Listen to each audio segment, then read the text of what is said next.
Dificilmente eu encontro alguma coisa dessas que tenha menos de 15 anos, 20 anos. Então, já falei em alguns momentos sobre isso.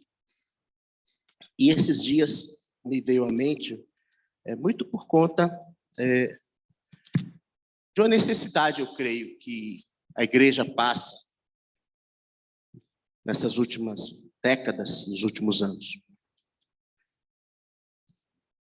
Queria introduzir essa palavra lendo um trechinho aqui desse livro que chama Discipulado, alguns conhecem, do Dietrich Bonhoeffer, ou qualquer coisa que valha. Lá no Ceará fala assim, agora em alemão não sei. No prefácio desse livro, ele fala sobre momentos de avivamento, de procura de Deus, que de vez em quando acontece. E ele escreveu assim: por trás das manchetes, temas de controvérsia eclesiástica, surge uma procura, uma busca mais decidida por aquele a quem achar unicamente interessa, pelo próprio Jesus. Que pretendia Jesus dizer? Que espera de nós hoje? De que maneira ajuda-nos ele a sermos melhores cristãos hoje? Em última análise, não nos interessa tanto saber as ideias deste ou daquele expoente da igreja, mas aquilo que Jesus quer é o que devemos descobrir. E mais adiante ele diz que quanto som estranho, quantas leis humanas duras, quantas esperanças falsas e falsos consolos turvam ainda a cristalina mensagem de Jesus, dificultando a decisão autêntica. Voltemos às Escrituras, à própria palavra e ao chamado de Jesus Cristo. Neles, procuramos, partindo da pobreza e estreiteza de nossas próprias convicções e problemas, a amplitude e a riqueza que nos são dadas em Jesus. Esse homem, os que conhecem um pouco a biografia dele, sabem, esse livro foi escrito num período extremamente complicado da Europa. Ele era alemão, estava com a Segunda Guerra, o nazismo crescendo no país dele, promovendo a guerra por toda parte, e a igreja confrontada, desafiada por aquele momento, a igreja alemã, particularmente, porque era um momento de muito otimismo político e social, porque Hitler se elegeu democraticamente com a bandeira nacionalista, e, enfim, restaurar a Alemanha como potência, e aquilo causou muita confusão, mas para encurtar a história, e os que quiserem ler a biografia desse homem vale muito a pena, ele só quer dizer que ele não viveu um momento fácil, era um momento confuso, de muitas ideias circulando. Hoje ninguém tem dúvida de que o nazismo era do mal, mas naquela época, na Alemanha, isso não tinha ainda se desmascarado. Enfim, ele terminou de escrever esse livro preso no campo de concentração. Ele, alemão, acusado de conspiração contra Hitler, né? Foi preso no campo de concentração. Esse livro milagrosamente se salvou, porque ele entregou a cópia datilografada que ele tinha para um colega de prisão dele, um capitão britânico, preso também lá. Entregou para esse capitão quando soube que ia ser transferido para um outro campo de concentração, e ele sabia que seria executado. E esse livro escapa nas mãos desse capitão britânico e sobrevive à guerra.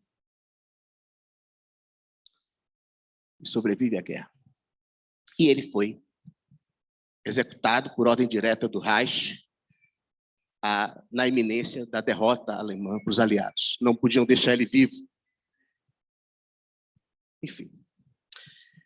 Mas o que importa aí não é esse testemunho dele, de se, olha, precisamos, quando as coisas ficam um pouco confusas ou muito confusas, precisamos ouvir de novo a palavra de Jesus. O que é que Jesus disse? O que ele espera de nós? Podem as pessoas ter muitas ideias, podem circular muitos conceitos. Pode ser que uma parte da igreja, como era na época dele, estivesse muito otimista com aquele momento que o país estava vivendo, outra parte estava vendo problemas ali. E havia debates e discussões sobre aquilo. E eu creio que a grande palavra profética que nasce aí, nesse testemunho, é exatamente tentar entender o que Jesus quer de mim e de você. Ouvir de novo a palavra, a pregação dele. O seu chamado para sermos discípulos, não é à toa que o livro leva esse título, discipulado. E nesse livro vocês não vão encontrar discussão sobre política, nazismo, nada. Vocês vão simplesmente encontrar uma reflexão sobre o que significa para cada um o chamado de Jesus para ser discípulo. É disso que trata o livro. Porque é isso que importa. Porque é isso que importa. Queria falar um pouco sobre o chamado de Jesus para ser discípulo.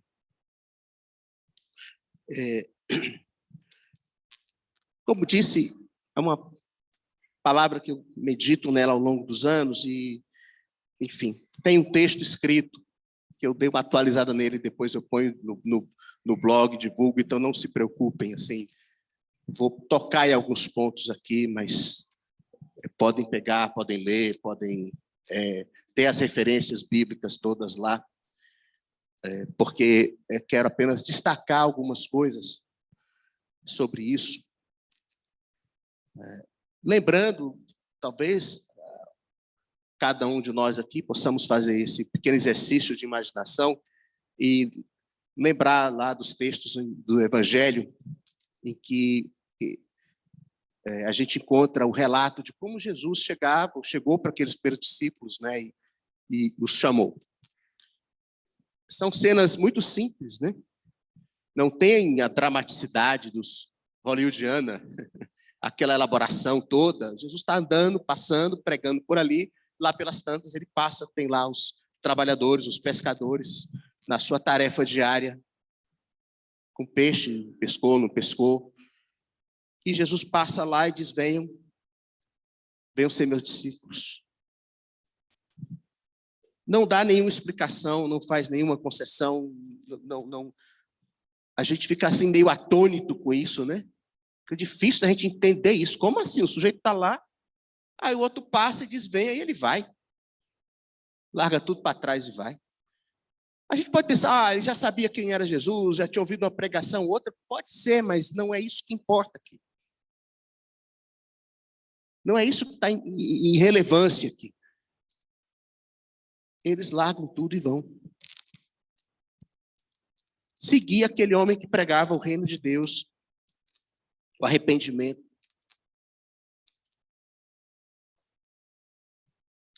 Sem ter nenhuma certeza ali de aonde aquela decisão os levaria.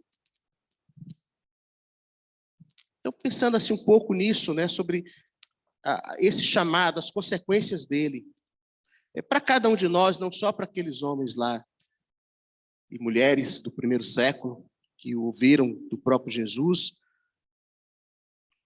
fisicamente, quero dizer, porque nós todos ouvimos do próprio Jesus, também esse chamado. E eu penso assim, quatro aspectos, assim, implicações, consequências desse chamado. Queria compartilhar um pouco sobre isso. Primeiro, que esse chamado, ele produz o que a gente poderia chamar, dizer, caracterizar como uma solidão. Quero explicar um pouco isso. Jesus chamou cada um, e cada um, naquele momento, estava sozinho para tomar uma decisão. Não tinha pai, não tinha mãe, não tinha cultura, não tinha Moisés, não tinha nada.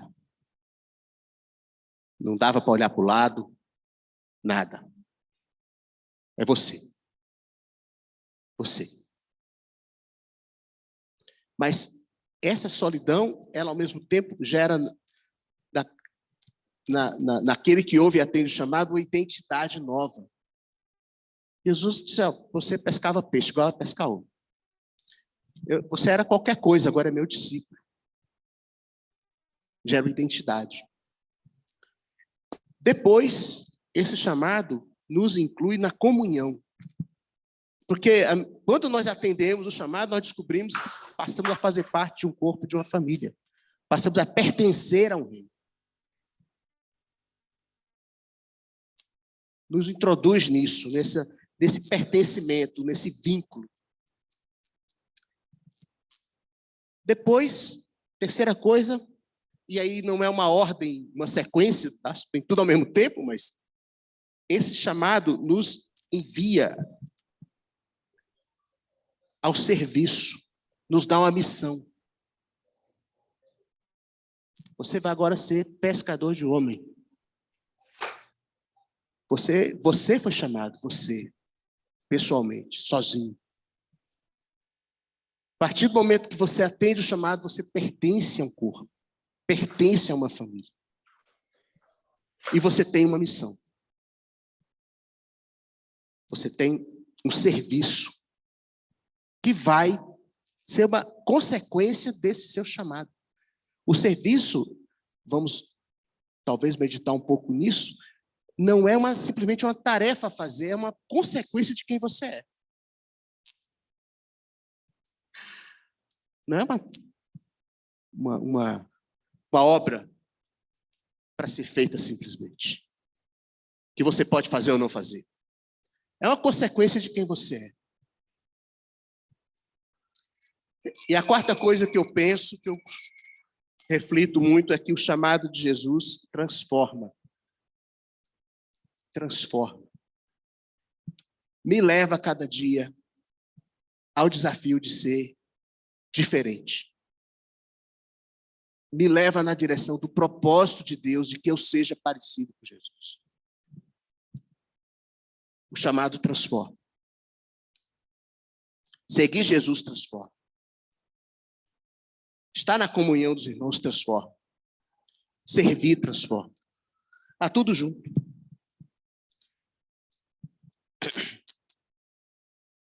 E uma coisa fundamental da gente pensar, e aqui é de novo a citação desse livro, né? Ele diz assim, como é possível essa sequência imediata de chamado e obediência? Porque para essa sequência de chamado e obediência só existe uma razão válida. Jesus Cristo. O chamado ao discipulado é, portanto, comprometimento exclusivo com a pessoa de Jesus. Só porque Jesus é quem ele é, o Filho de Deus, é que é possível imaginar simplesmente ouvir e obedecer. Porque não era um homem me chamando para um projeto humano. Em algum momento, ao ouvir aquele chamado, aqueles homens e cada um de nós entendeu que era o Filho de Deus ali a falar. E que, se é o Filho de Deus a falar, não tem nada que se interponha, nada entre nós. Não tem família, não tem religião, não tem povo.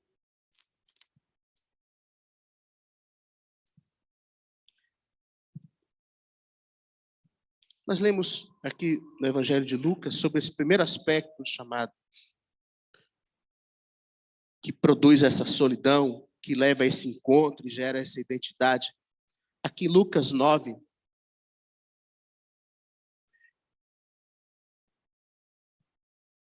Eu escolhi Lucas para ler alguns textos. Alguns deles estão nos demais evangelhos, mas só para a gente não ficar...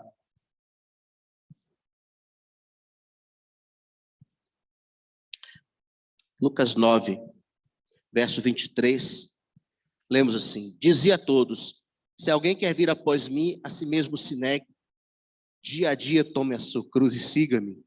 Pois quem quiser salvar a sua vida, perdê-la-á. Quem perder a vida por minha causa, a salvará. Que aproveita o homem ganhar o mundo inteiro, se vier a perder-se ou a causar dano a si mesmo. A palavra no chamado era essa: negue-se a si mesmo. Cada dia tome sua cruz e me siga. Porque é perdendo a sua vida que você vai ganhar a sua vida. Veja que desde o início, o chamado não nos leva a um vazio, nos leva a um encontro. Por que eu renuncio? Para ter a Ele, seguir a Ele. Não é para andar sozinho, mas a renúncia para um cristão não leva a um vazio nunca. Ela leva a um encontro. Quando eu renuncio coisas, eu só estou criando espaços dentro da minha vida, do meu coração, para que possam ser mais preenchidos por Deus e as coisas de Deus. Amados, que palavra estranha nos nossos dias, negar-se a si mesmo. Uma geração que só o que ouve é afirme-se a si mesmo, ame-se a si mesmo, faça aquilo que lhe agrada, que lhe aproveita. Fortifique o seu eu, o seu ego, afirme-se. Seja quem você quer ser, não deixe ninguém dizer para você quem é para você ser. Encontre aí em você mesmo a razão, o porquê, o motivo. Nós vivemos a geração do selfie, do a si mesmo. Do a si mesmo. O humanismo gerado lá, ressuscitado no iluminismo, renascimento daí para frente, e agora exacerbado nos nossos dias, é para dizer isso a cada pessoa, que se você se fortaleça a você mesmo, não deixe ninguém contestar, nem ninguém agredir, nem ninguém nada, e castele-se do seu ego. Isso é ser forte, determinado, tenha suas convicções, persiga. Jesus diz, negue-se a si mesmo, porque se você ganhar a sua vida aqui nessa terra, nesse mundo, você perde a vida celestial. Você causa um dano a você mesmo. Negue-se a si mesmo. Não é, meu caro, se desmaterializar. É renunciar, negar a nossa natureza humana, que nos prende a esse mundo, a essa existência, as coisas desse mundo, e vai nos levar literalmente à morte. Por isso Jesus disse que quer salvar a sua vida. Jesus está falando de salvar no sentido próprio mesmo, assim, deixar de morrer. Deixar de morrer. Existir eternamente. É literal a história. Negue-se a si mesmo. Suas opiniões, seus conceitos, tudo que você acha que é bom, que é ruim. Então, tudo.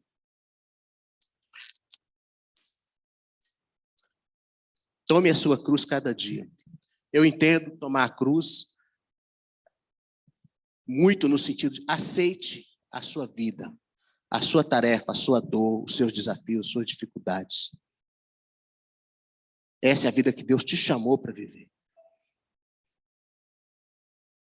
Aceite. E viva nela como discípulo. Porque outra sabedoria do mundo, da modernidade, é não aceite. Não aceite você tudo, mas do mundo nada. Não aceite as limitações, não aceite as circunstâncias, não aceite o lugar que você nasceu, a família que você está, o sexo que você nasceu, não aceite nada. Ah, mas eu nasci num lugar difícil, numa família complicada, num país não sei como. Então não aceite nada disso.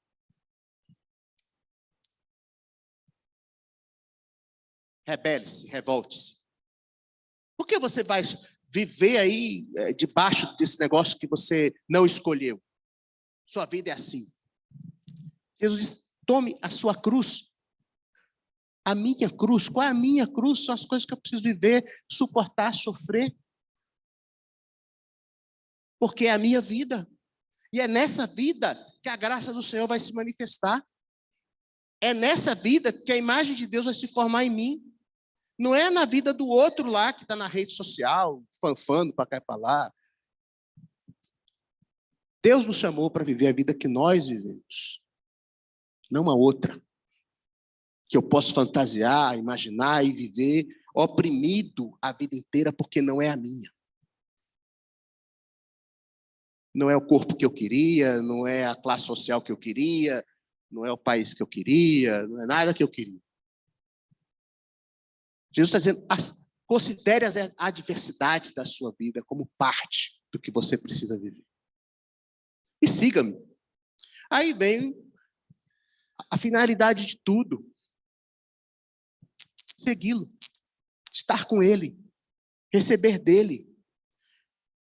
E é nesse momento, nessa confrontação assim pessoal, direta de cada um de nós, que cada um de nós é levado quando ouve o chamado, nesse processo assim de afastamento por um lado e encontro por outro, aí é que é gerada a nossa verdadeira identidade como filhos de Deus.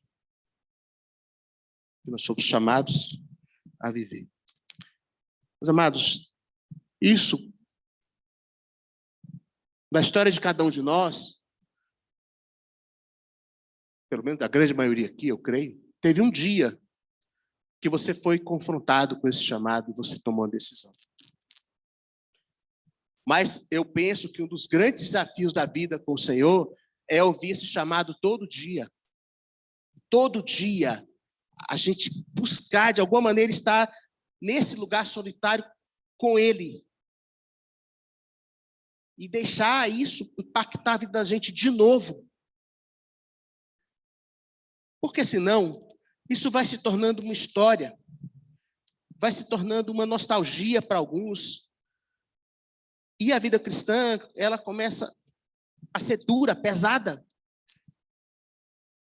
Quando nós voltamos a esse lugar solitário com Ele, ouvimos de novo o chamado, Ele se torna de novo para nós a pérola mais preciosa, o tesouro oculto. Ele se faz precioso para nós, único para nós.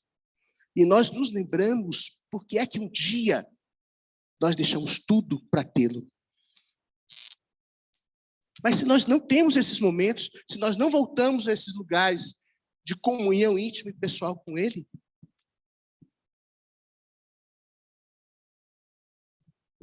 se nós nos escondemos até na igreja, até nos encontros da igreja, estamos lá para nos escondermos dos confrontos que o Senhor quer nos levar pessoalmente, cada um de nós, amados, a vida com o Senhor vai perdendo sentido, vai perdendo força, poder. Você pode se tornar aquele galho que está ali, aparentemente, na videira, mas ele está cortado e está só enganchado nos outros. E no primeiro momento está verde. Daqui a pouco começa a secar. Ele está emaranhado ali, mas ele não está conectado na videira. Tanta gente na igreja vive assim. Porque perdeu a comunhão pessoal e íntima com o Senhor, está olhando sempre para os lados, está olhando para as circunstâncias, para o pastor, para o discipulador, para as pessoas, quem seja, para a família, para si mesmo. E o Senhor nos chama sempre de novo a esse lugar solitário de comunhão com Ele. É você, meu caro. Minha querida irmã, é você. Não é pai, não é irmão, não é mãe, não é marido, é você.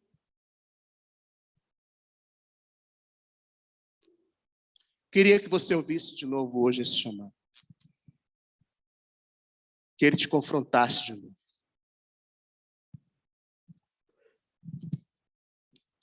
E que nós possamos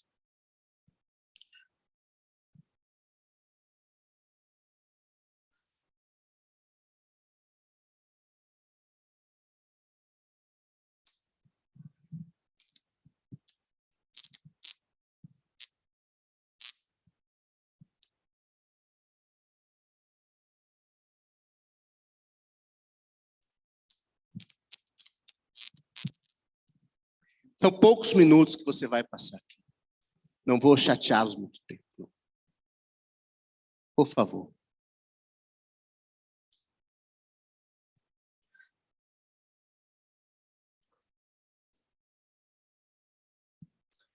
Nós precisamos ter esses lugares, nesses momentos de particular, íntima comunhão com o Pai, para onde a gente sempre volta, para conversar, para orar, para chorar, para celebrar. Deus está em todo lugar, mas nós não estamos o tempo todo diante dele da mesma maneira.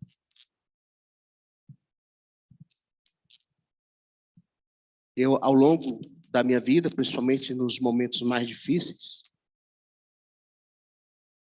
sempre foi voltando para esses lugares de comunhão com Deus, que eu encontrei força, sentido, coragem para prosseguir. A gente tem que, ao longo da caminhada no deserto, ir erguendo os nossos altares e voltar a eles. Ajuda até que seja um lugar físico mesmo, se você quiser. Pode ser qualquer lugar, mas quando você vai ali, é para estar só com ele. Para conversar com ele. Pode ser que no momento seu coração está tão cheio, está tão atabalhoado, que você nem tem assim, essa percepção da presença, ela vem devagar, ela vem suave. Enquanto você fala, você despeja o que você quer dizer para Deus, ou não diz nada. O Senhor fala. Eu me lembro de alguns lugares desses ao longo da minha vida. Eram lugares muito simples. Uma época muito decisiva na minha vida, adolescência, começo da juventude, faculdade. Eu morava na 103 Norte. E entre a 103 e a 102 tem um descampado.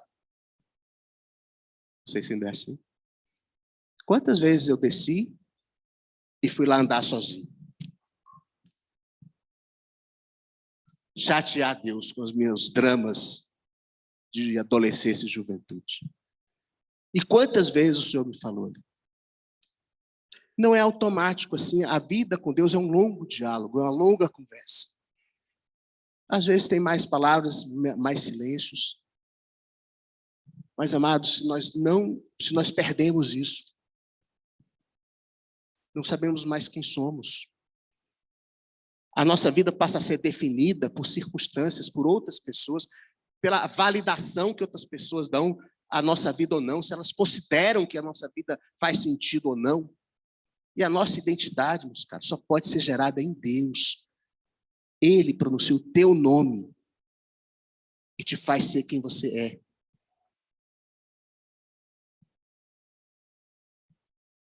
E aí, muitas vezes, nessa conversa, Deus produz coisas no coração da gente. Como disse, nas situações mais difíceis, nas situações mais dramáticas da vida, é ali que você vai encontrar, como no Salmo 27, que a gente leu no início do encontro, Salmo de Davi, uma coisa peça ao Senhor, buscarei, que eu possa habitar na casa do Senhor todos os dias, eu e ele, buscando a presença dele. Não é que alguém me disse, não é uma história que eu ouvi, é uma busca minha. Agora, meus caros, isso assim, é uma caminhada. Tem dias, tem momentos que você sai daquela estante de adoração pessoal flutuando. Às vezes você sai se sentindo mais arrasado do que começou, porque você não conseguiu ouvir Deus, porque você está com aquela sensação que Deus abandonou você. Mas Deus ouve sempre. E ao longo da caminhada, ao longo dos dias e anos, você percebe que Ele te levou e te conduziu nesses momentos aí. E Ele formou algo no seu coração que te fez voltar sempre lá e buscar ouvir Ele de novo.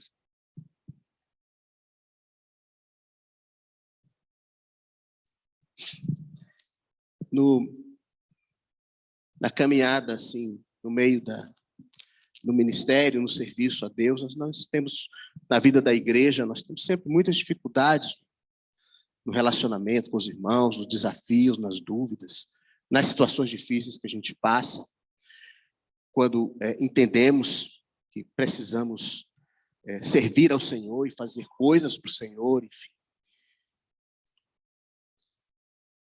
E precisamos aprender a retomar esse lugar.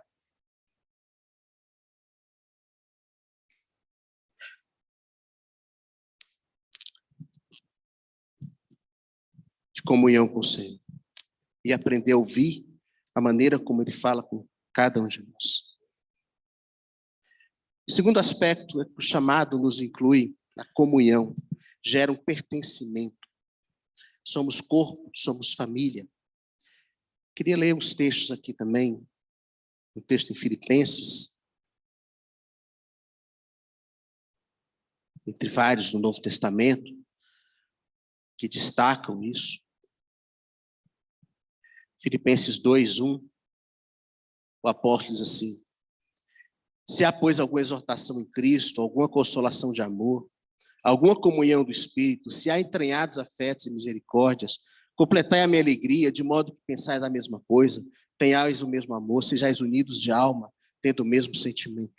Nada façais por partidarismo ou vanglória, mas por humildade, considerando cada um os outros superiores a si mesmo.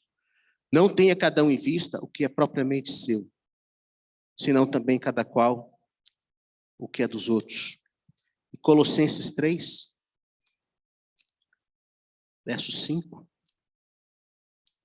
Isso é um pouco mais adiante, no verso 10 ele diz: e vos revestistes do novo homem, que se refaz para o pleno conhecimento, segundo a imagem daquele que o criou, no qual não pode haver grego, nem judeu, nem circuncisão, nem incircuncisão, bárbaro, cita, escravo, livre. Porém, Cristo é tudo em todos. Aos Efésios, Paulo escreveu assim, capítulo 2, verso 11.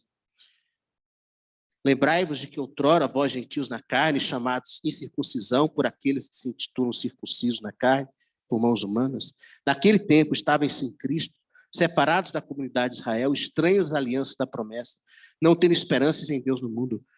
Mas agora em Cristo Jesus, vós que antes estáveis longe, fostes aproximados pelo sangue de Cristo, porque Ele é a nossa paz, o qual de ambos fez um, tendo derribado a parede de separação que estava no meio, a inimizade, aboliu na sua carne a lei dos mandamentos na forma de ordenanças, para que dos dois criasse em si mesmo um novo homem, fazendo a paz, e reconciliasse ambos em um só corpo, por intermédio da cruz, destruindo por ela a inimizade.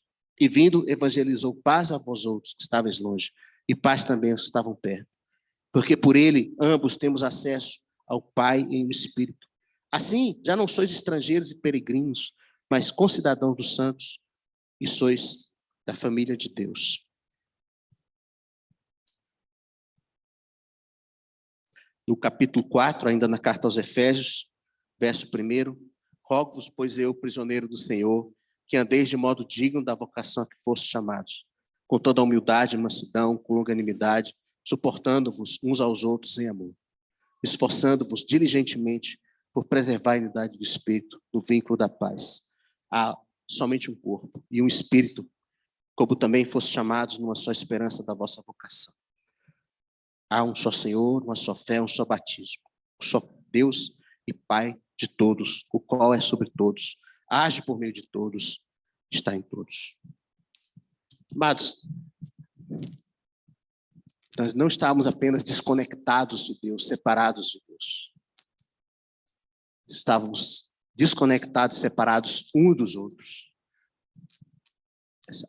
Toda a história da humanidade, toda a sociedade humana vive assim. Divisões, dissensões, grupos, partidos, preferências. As pessoas se juntam, formam suas tribos, os seus grupos para se protegerem, se defenderem contra os outros. Todo tipo de divisão permeia qualquer ajuntamento humano. Alguns legítimos ou inofensivos, até úteis para a construção de uma sociedade.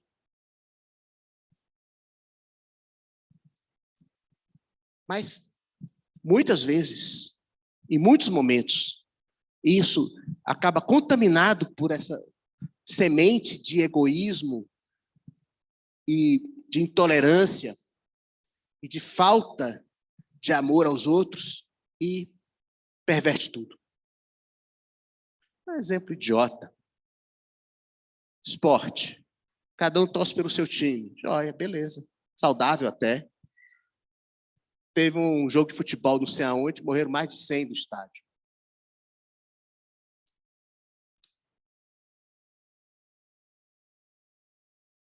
Por quê? É o homem que leva no coração a facção, a ira, a preferência, a paixão exacerbada. Nós, se deixados por nossa conta, nós nos dividimos, nos separamos. Marido, mulher, pais e filhos, irmãos, vizinhos, todo o tempo. Tem um princípio de desordem que está na nossa carne. E como isso se reverte em Cristo? Há um só Deus, uma só fé, um só batismo. Nós somos chamados de um só corpo. Jesus aboliu no corpo dele essas inimizades e nos chamou a pertencer a uma família, a um corpo. É isso que nos une. A nossa comunhão em Cristo está baseada no que Jesus fez na cruz. E como cada um de nós respondeu a isso, meus caros.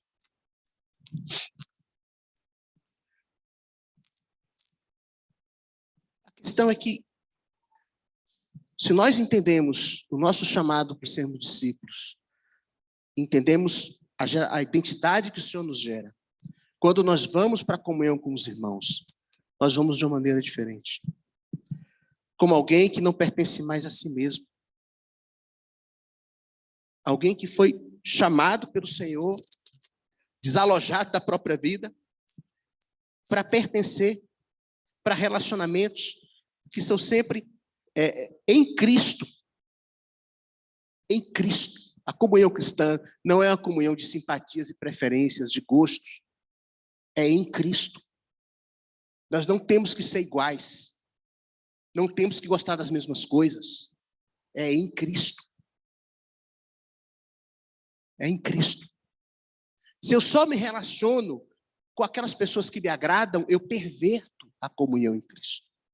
Se eu tento tornar as pessoas na comunhão iguais a mim, parecidas comigo, que têm a mesma opinião que eu, os mesmos gostos e preferências que eu violo a liberdade que o Senhor deu a cada um dos irmãos, tentando impor uma maneira de viver e de pensar. É em Cristo a nossa comunhão. Posso ter comunhão com a pessoa mais diferente de mim em quase que todos os aspectos. Porque é em Cristo. Ele morreu por mim, morreu por você.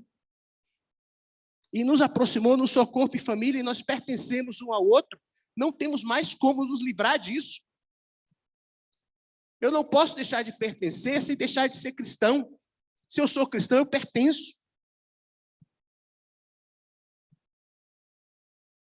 Amados, esse espírito de dissensão entre os homens está refletido nas palavras do apóstolo. Por que Paulo escreve tantas vezes, para várias igrejas, essa palavra com essa ênfase? Não se dividam, não formem partidos, não busquem gostos e preferências. Vocês foram chamados numa só fé, um só batismo, um só Deus e Pai. Porque é natural nos ajuntamentos humanos, é natural. Tinha lá até o caso que diz, não, eu sou de Cefas, eu sou de Apolo, eu sou de não sei quem, e Paulo disse assim, agora Cristo está dividido. Está um pedaço com cada um, é isso. Amados, o que eu acho maravilhoso é que isso não exclui a diversidade. É em Cristo, é o que agrada a Ele. Pois bem, claro, se algo não agrada a Ele, então não podemos, nenhum de nós deve estar nisso, nem sozinho, nem juntos.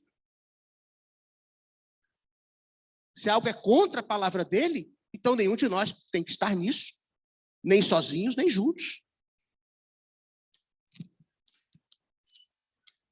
Quando parece difícil o relacionamento com alguém, amados, nós temos que entender que precisamos voltar ao Senhor.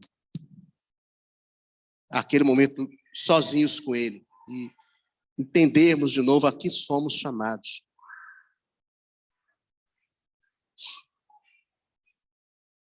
E aí se gera um equilíbrio na vida do discípulo.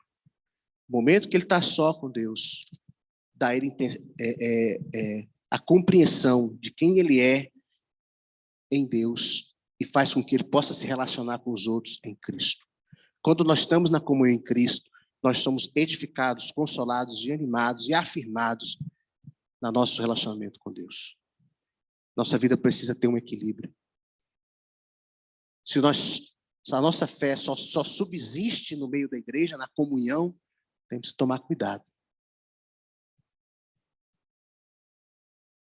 Porque talvez a vida não esteja mais fluindo em você. Mas se você acha que a sua espiritualidade é tanta e tão intensa que dispensa a comunhão dos irmãos, mais cuidado ainda. Você pode estar se tornando seu próprio Deus. E como disse, a comunhão é uma consequência de quem nós somos. Eu sou filho de Deus, você é filho de Deus, todos nós somos irmãos. Para nós não sermos irmãos, alguém tinha que deixar de ser filho de Deus. Porque enquanto formos filhos de Deus, somos irmãos. Terceiro aspecto, meus caros, é que o chamado nos envia ao serviço. Não há comunhão em Cristo sem serviço. Não há. A comunhão sem serviço, ela se torna vazia, teórica. Ela se torna sem nenhum sentido. E nós precisamos entender e ter claro que nós fomos dados uns aos outros, como servos uns dos outros. O serviço, ele me mantém no meu lugar. Ele me mantém longe do trono. Aquele trono que um dia eu renunciei. E disse, Jesus, só o Senhor. Mas aquele trono para o qual eu todo dia tento voltar. De alguma maneira. Eu busco o meu lugar de destaque, que a minha opinião prevaleça, que o meu jeito, que eu tenha o reconhecimento das pessoas, ou do trabalho, ou o que seja. A gente está sempre tentando voltar ao trono. Sempre. O serviço me lembra quem eu sou. Quem eu sou. Sou servo dos meus irmãos. A minha missão é servir como o Senhor serviu aos homens, como ele serviu aos homens. E as pessoas faz parte da minha identidade. Não é simplesmente uma coisa que eu faço. Hoje de tarde eu vou servir. Posso ser de servos uns dos outros por amor. Abra mão da sua liberdade e aprenda a ser servo. Me ensina a cada momento qual é o meu lugar. E no meio dos irmãos, muitas vezes nós nos perdemos e nos embaraçamos porque esquecemos que somos servos uns dos outros. Não competidores. Não estamos aqui para ter ascendência sobre ninguém. Para nos destacarmos de nenhuma maneira. Se eu olho para o meu irmão e tenho a compreensão de que, acima de tudo, eu sou servo dele, dela, meu coração vai vindo para o lugar. Paro de exigir reconhecimento, elogio, qualquer coisa. Eu sou servo do Senhor. Se você quiser aí, olhe para o lado, veja quantas pessoas de quem você é servo. Você deve algo aos seus irmãos e suas irmãs. Eles não lhe devem nada. Que você possa reivindicar.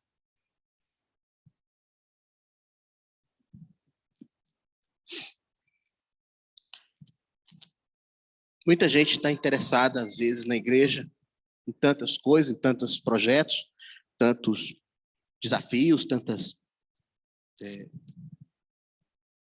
causas, e pode esquecer a coisa mais básica. Somos servos uns dos outros, por amor do Senhor. Somos chamados para isso. É a nossa identidade. O servo não luta por sua própria honra, opiniões, vontades, desejos, não. É o Senhor que ele precisa agradar.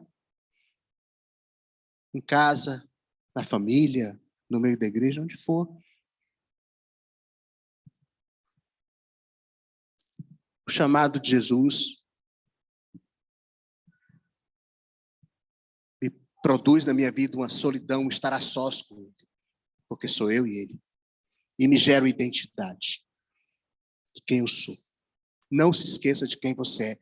Onde você andar, o que você for fazer, não esqueça de quem você é. Eu dizia isso para os meninos que iam para a escola. Não esqueça quem você é.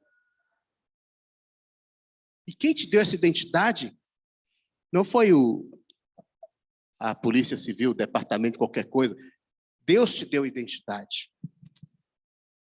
E a cada dia Deus vai te transformando em quem você precisa. Não esqueça quem você é e quem te deu essa identidade. Você não depende das pessoas gostarem, não gostarem, darem like, curtirem, nada disso. Você não depende do aplauso, da aprovação de ninguém. De ninguém.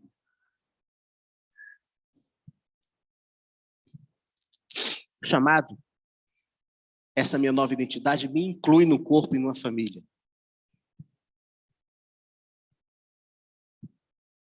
Eu pertenço a vocês, vocês pertencem a mim, somos membros uns dos outros, não podemos nos livrar disso, não podemos nos desconectar disso.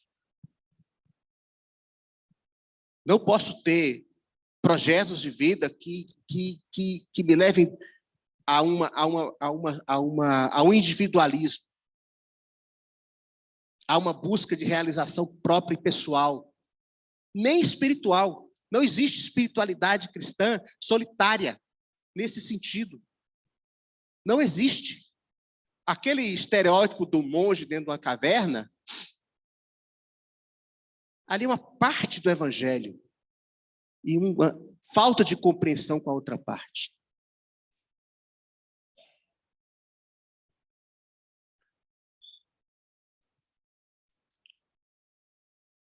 A comunhão, essa nova identidade, me leva ao serviço. A compreensão de que temos que ser servos uns dos outros. Bem, amor, abrir mão da própria liberdade, da própria agenda, do projeto pessoal e ter espaços na nossa vida para servir uns aos outros. E servir aos homens, às pessoas, os mais diferentes, aqueles que, muitas vezes, cujas vidas, assim, nos causam até repulsa. Foi no meio desses que Jesus andou. A gente não pode esquecer isso. Foi no meio desses párias da sociedade que Jesus andou. Não podemos esquecer isso. Nós não podemos nos ver como uma elite, uma nata. Muitas vezes os cristãos são acusados de uma soberba espiritual. Se acham melhores porque vão para o céu, estão nem se lixando. Para quem não vai, para quem sofre, para quem não sofre, porque se passa fome, se não passa, não é mais problema nosso, nós estamos indo embora para o céu. Não, meus caros. Não é esse o exemplo do Senhor. Não é.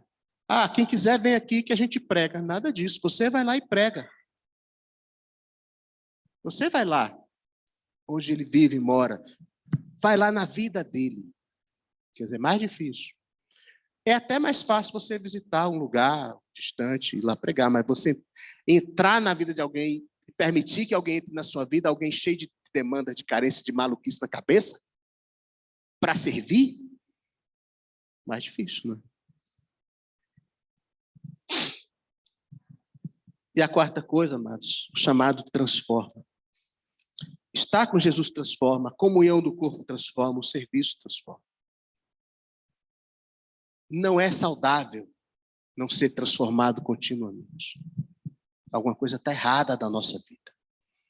Quando nós não temos mais nenhum alvo, não é mais motivo da nossa oração, transformação de coisas dentro de nós, dos nossos sentimentos, emoções, pensamentos.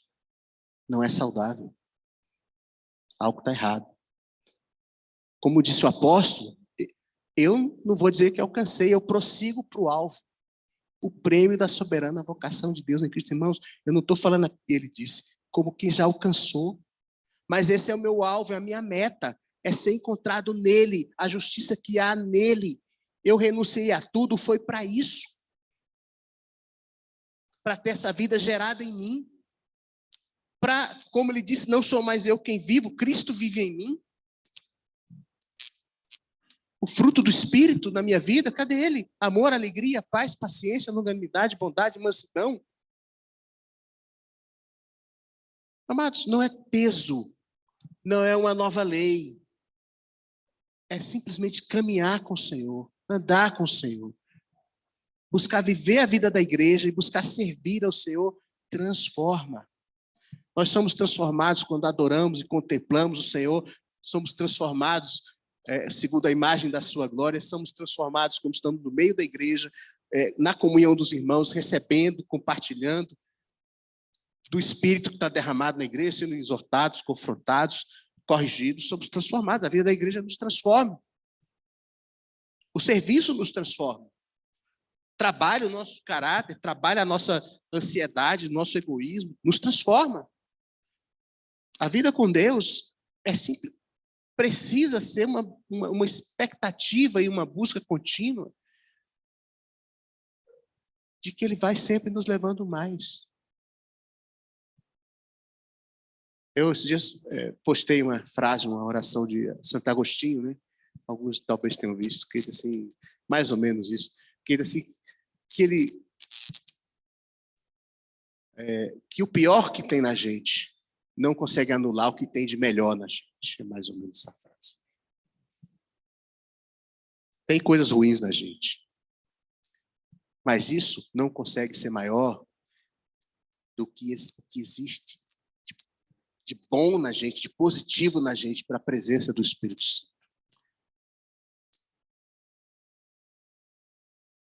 Podemos ter essa esperança, essa confiança, de ir nos despojando da carne dos seus frutos, da sua obra, e sermos revestidos de Deus, desse novo homem, dessa nova criação de Deus. O chamado transforma. Cada momento que você... Ninguém pode caminhar com Jesus e seguir sendo o mesmo. E continuar vivendo sempre do mesmo jeito. Porque o Senhor, Ele não traz só um padrão, uma referência, um ideal. A palavra dele é poder e vida, é espírito e vida, para produzir aquilo que ele disse. Ele diz, tu és santa. Essa palavra tem poder para te fazer santa. Para vencer as suas debilidades, suas dificuldades, as suas lutas. Não nos desconecta dessa existência, mas nos faz buscar viver cada dia, nos nossos dificuldades de cada dia, essa presença que vai nos transformando. Às vezes nos desanimamos conosco mesmo, por conta de coisas que repetidamente caímos, nos vemos débeis. E Deus não desanima, Deus não desistiu. E nós precisamos aprender a sempre voltar àquele lugar solitário e dizer, Deus, essa semana foi tudo errado. Eu saí domingo da pregação cheio de bons propósitos, não deu segunda-feira de tarde, já estava... Eu cheguei, olhei para a cara do meu chefe, pronto. O Espírito Santo foi embora na hora. Ou abriu o jornal, viu o noticiário, sei lá, qualquer coisa. Deus sabe das circunstâncias que nós vivemos. Eu li também um cara que diz assim, que andar que a fé é aquele contínuo voltar para Deus de quem nós estamos sempre nos afastando. Assim, a nossa tendência natural é olhar as circunstâncias da vida, nós mesmos, nossas debilidades, e nos abatermos com isso. Mas há um Espírito que habita em nós, que nos diz outra coisa. E se nós buscamos ouvi-lo, esse Espírito, ele carrega poder e graça. Eu li um texto em Efésios que eu fiquei pensando o que isso quer dizer. Eles sejam fortalecidos no poder da sua glória. Gente do céu, poder da sua glória? O que é isso? O poder da sua glória. Já pensou? É algo que opera o tempo todo em nós. Nas nossas circunstâncias reais. Se nós ouvimos o chamado, ouça de novo o chamado. Se começar a te ficar meio assim, vá a algum lugar, o seu lugar especial, a sua hora especial, vá conversar com o Senhor, diga o que quiser a Ele, apresente sua queixa a Ele. Lá você e Ele. Se lembre de quem Ele é para você. Da sua decisão um dia por Ele. E pense se tudo que possa ter acontecido na sua vida muda algo de quem Ele é para você. Muda algo do amor e da misericórdia de Deus que manifestaram na tua vida. Da graça do Senhor. Não muda. Dê a Ele de novo a mesma resposta.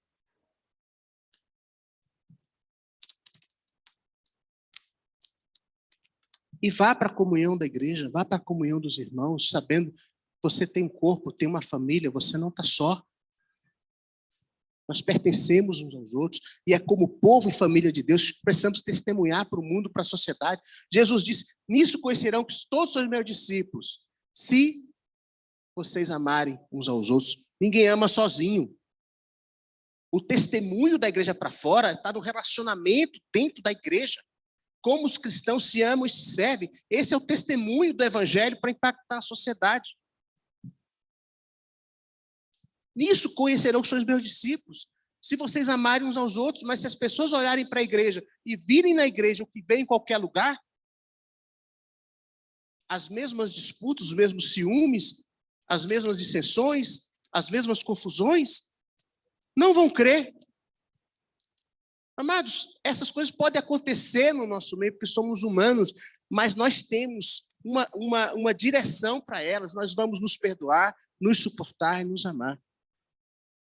Nós vamos nos lembrar de quem nós somos, daquilo que nos une, do Senhor que morreu por cada um de nós, e nós vamos nos consertar uns com os outros, como devedores uns dos outros. Não é que somos um povo perfeito, ou que vai ser perfeito em algum momento, somos um povo que conhece a graça de Deus e a santidade de Deus, e não consegue viver de outra maneira. É isso que a igreja precisa ser. Esse é o testemunho que nós temos que dar. Para que quando a gente disser para alguém, olha, se arrependa porque o reino de Deus chegou, ele não escute isso como um jargão religioso, mas com uma verdadeira possibilidade de ter uma vida transformada. Paulo disse isso várias vezes. Eu não fui para ir com palavras. O evangelho o reino é demonstração do Espírito Santo e de poder. Não é simplesmente um debate filosófico. As palavras do Senhor são espírito e vida, elas se impactam e transformam. Foi o que aconteceu comigo. Eu podia estar até hoje debatendo filosofia lá, desde a UNB. O que me venceu para o evangelho não foi o debate de ideias, foi uma presença que eu encontrei e não pude mais evitá-la. Eu não pude mais fazer de conta que ela não estava lá. Não dava mais. E mesmo sem compreender muita coisa, que até hoje eu continuo não compreendendo algumas, eu voltei lá.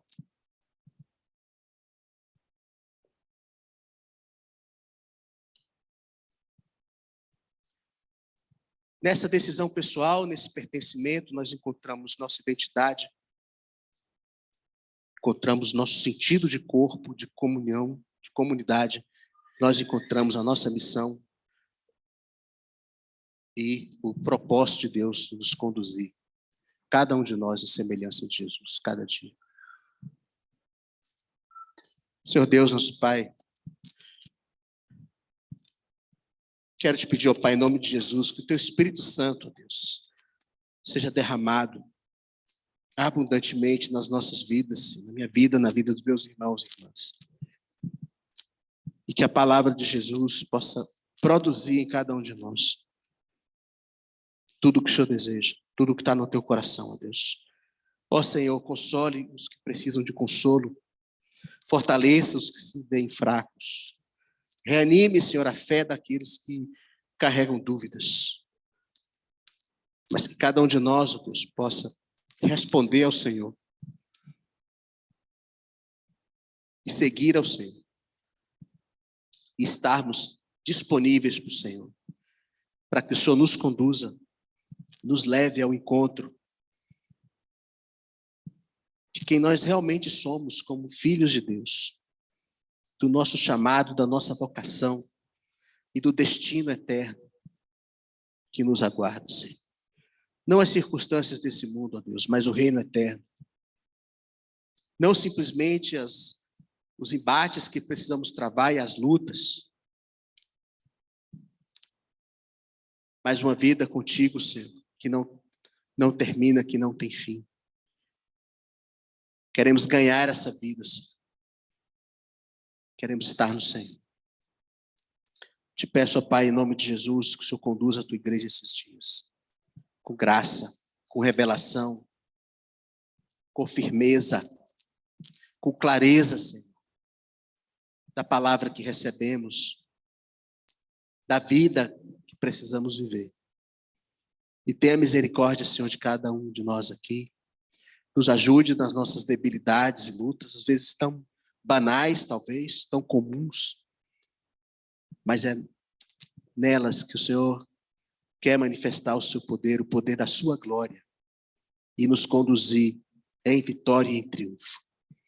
Porque conhecemos o Senhor, temos algo que não nos pode ser tirado. Ó Deus, reaviva a igreja, derrama o teu Espírito, nos dá graça e sabedoria a cada dia, Senhor. Sustenta-nos, ó Deus, em nome de Jesus. Amém. Amém, amados. Graça do Senhor seja com vocês. Eu vou publicar o texto. Aí lá vocês vão ver uma versão mais sóbria, talvez, do que quis compartilhar com vocês hoje. Amém? Jesus abençoe a todos.